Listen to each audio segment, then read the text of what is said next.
আসসালামু আলাইকুম। ভারতে নতুন বাবরি মসজিদ নির্মাণকে কেন্দ্র করে ভারতের নরেন্দ্র মোদী প্রশাসনের হিন্দুত্ববাদী উগ্রবাদী সন্ত্রাসী হিসেবে আমি আখ্যায়িত করব শুভেন্দু বাবুকে। এই শুভেন্দু বাবু তিনি বাবরি মসজিদ নামকরণে আপত্তি প্রকাশ করেছে এবং সম্রাট বাবর কিংবা মুঘল সাম্রাজ্য ভারতীয় উপমহাদেশ যখন শাসন করেছে তারা নাকি ভারতীয় হিন্দু কিংবা অন্যান্য জাতি ধর্মের মানুষের উপর নির্যাতন, ধর্ষণ, লুটপাট এগুলো করার জন্য ভারতের সাম্রাজ্য তারা দখল করে দীর্ঘদিন যাবৎ শাসন করেছে। দেখুন শুভেন্দু বাবু এবং ভারতের যারা উগ্রবাদী হিন্দু ভাইদেরকে আমি উদারতভাবে একটি কথা স্মরণ করিয়ে দেই।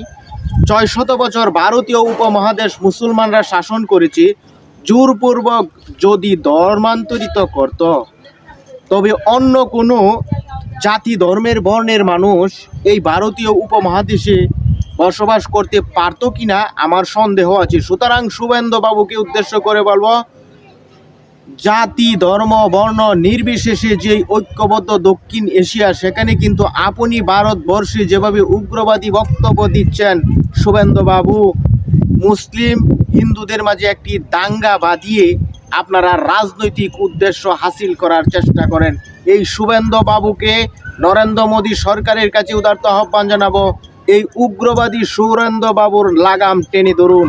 অন্যথায় ভারতীয় উপমহাদেশে যেভাবে মুসলমানরা ফুঁসে উঠতেছে, অদূর ভবিষ্যতে ভারতীয় সন্ত্রাসী উগ্রবাদী হিন্দুদের বিরুদ্ধে যে কোনো সময় গণবিস্ফোরণ ঘটবে।